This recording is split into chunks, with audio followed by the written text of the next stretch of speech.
Hello students, मेरा नाम है रोहित एंड आज की वीडियो में मैं आपको बताने वाला हूँ ईगन वेक्टर क्या होता है और ईगन वेक्टर कैसे निकालते हैं। तो देखिए, लेट ए बी एक स्क्वायर मैट्रिक्स है और उसमें एक स्केलर लैम्डा है जिसको हम ईगन वैल्यू ऑफ ए कहते हैं। लैम्डा को हम क्या कहते हैं? Again value. तो मैंने आपको पिछली वीडियो में बताया था कि ईगन वैल्यू कैसे निकालते हैं। ठीक है, तो हम पढ़ेंगे कि ईगन वेक्टर, तो जो मैं आपको बता दूं कि जो ईगन वेक्टर हम निकालते हैं ये ईगन वैल्यू की ही हेल्प से निकालते हैं। ठीक है, तो देखिए यहाँ तक तो हमें पता है कि ईगन वैल्यू क्या होता है। ये लैम्डा को ईगन वैल्यू कहते हैं ए का। ठीक है, if exist a non zero vector x, अगर वहां पर एक एग्जिस्ट करता है non zero vector x in R n, मतलब इन यूक्लिडियन स्पेस में, तो such that A x equal to lambda x, तो इसकी हेल्प से हमें निकालने पड़ेंगे ईगन वेक्टर। तो देखिए ये एक मैट्रिक्स है, हमें निकालना है इसका ये। ठीक है, देखिए इसमें हमें पता ही है कि कैरेक्टरिस्टिक इक्वेशन ये निकाला हमने, ऐसे पुट करा इसे। ठीक है, और ये ऐसे इससे मल्टीप्लाई करा, माइनस इससे मल्टीप्लाई करा, तो ये जीरो के इक्वल आया। तो हमारे सॉल्व करते करते हमारे ईगन वैल्यूज निकल गई है लैम्डा इक्वल टू 1,4। ठीक है, तो हम अगले पेज में देखेंगे कि ईगन वेक्टर कैसे निकालते हैं। तो देखिए eigen vector corresponding to lambda one, देखिए हमारा पीछे 1 और 4 आए थे, 1 और 4 आए थे दो ईगन वैल्यूज। ठीक है, तो हम 1 के लिए ईगन वेक्टर निकालेंगे और 4 के लिए भी निकालेंगे क्योंकि दोनों के लिए अलग अलग ईगन वेक्टर आएंगे। तो देखिए एक सिक्वेंस टू लैम्डा हमें रखेंगे क्योंकि मैंने आपको बताया था ये इस्तेमाल होने वाला है। ठीक है, ए की वैल्यू हमें पता ही है, एक मैट्रिक्स है। एक्स की क्या होगी? x1 और x2 होगा। क्यों? क्योंकि वो 2 × 2 ऑर्डर की मैट्रिक्स है। ठीक है, 2 × 2 ऑर्डर की जो मैट्रिक्स है उसके लिए 2 ही इस्तेमाल होते हैं।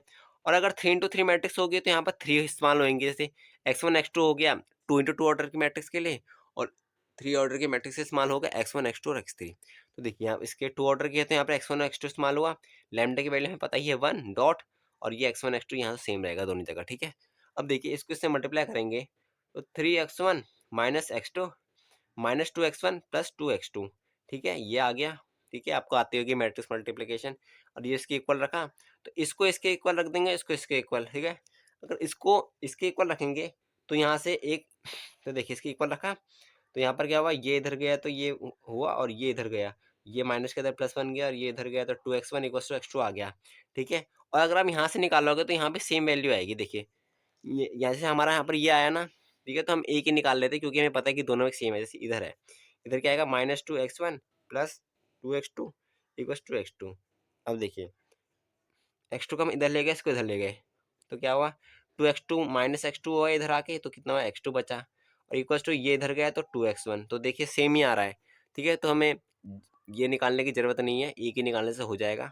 तो देखिए अब हमने क्या करा, हम वैसे तो हम यहाँ पर कोई वैल्यू पुट कर सकते हैं कि अगर x1 की वैल्यू 1 होगी तो x2 क्या आएगा 2 आएगा। पर हम इसको ऐसे लिखते हैं कि अगर हम x1 को k लिख दे k, तो x2 क्या आएगा हमारा 2 क्या आ जाएगा। क्यों? x1 को हमने k लिया तो यहाँ पर k आ गया तो x2 की वैल्यू 2 क्या आ जाएगी। इसका मतलब x1 अगर k है तो जो x2 होगा वो उसका डबल होगा। ठीक है, तो हमारा ईगन वेक्टर क्या आ गया, x1/x2। तो हमारा हमने आपको बताया था ना x1 x2 है हमारा x, तो यहाँ पर क्या है हमारा ईगन वेक्टर k और 2k। ठीक है, तो यहाँ पर k एक नॉन जीरो रियल नंबर है, मतलब एक रियल नंबर है पर वो नॉन जीरो होना चाहिए, मतलब जीरो नहीं होना चाहिए। ठीक है, यहाँ पर k की वैल्यू जीरो नहीं होनी चाहिए कभी। तो अब हम निकालेंगे 4 के लिए ईगन वेक्टर।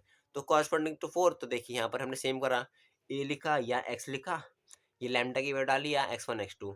तो क्या करा, इसको इससे मल्टीप्लाई करते हैं 4x1 4x2 बन गया। अब ये तो सेम रहा जैसे ऊपर में हमने करा था, तो इसको इसके इक्वल रखेंगे या इसके इसके इक्वल रखें तो दोनों के आंसर सेम आना है। तो हम एक से ही ट्राई करेंगे। तो पहले वाले के इक्वल रखा तो क्या हुआ कि ये x1 है तो हमने क्या करा, इसको इधर ले गए तो यहाँ पर x1 हो गया और यहाँ पर -x2 बचा।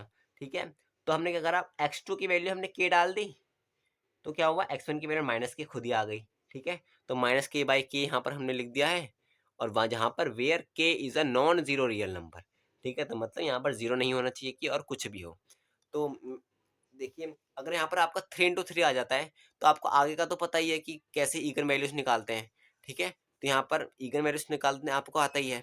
अब क्या होगा, यहाँ पर हमारे 3 × 3 मैट्रिक्स है, तो यहाँ पर 3 तो आप 3 को 3 से मल्टीप्लाई करोगे, यहाँ पर 3 आएंगे। ठीक है, 3 आएंगे तो उसमें भी सेम ऐसे ही करना है आपको, x1 x2 x3 की वैल्यू निकाल लेनी है जैसे मैंने निकाला वहाँ पर। उसमें कुछ कुछ इक्वेशन में ऐसा हो सकता है कि आपने 3 निकाला, ठीक है, और क्या हुआ कि 1 और 2 तो सेम आ गए और 1 अलग आ गया, तो आपको करना पड़ेगा, अगर 2 इसमें से क्या होता है, एक में से आपकी x1 की वैल्यू निकल जाए और एक में आपको कुछ पुट करना पड़े तब जाके x1, और क्या पुट करोगे, जैसे इसी इक्वेशन को किसी ने पुट कर दिया तो ऐसी वैल्यू आ जाएगी, ठीक है? तो आप वहाँ पर से ऐसे निकाल सकते हो इगन वेक्टर। तो अब अगली वीडियो में आपको बताऊँगा इगन स्पेस के बारे में। आज की वीडियो के लिए सिर्फ इतना ही। अब मिलेंगे अगली वीडियो के लिए, तब तक के लिए ओके।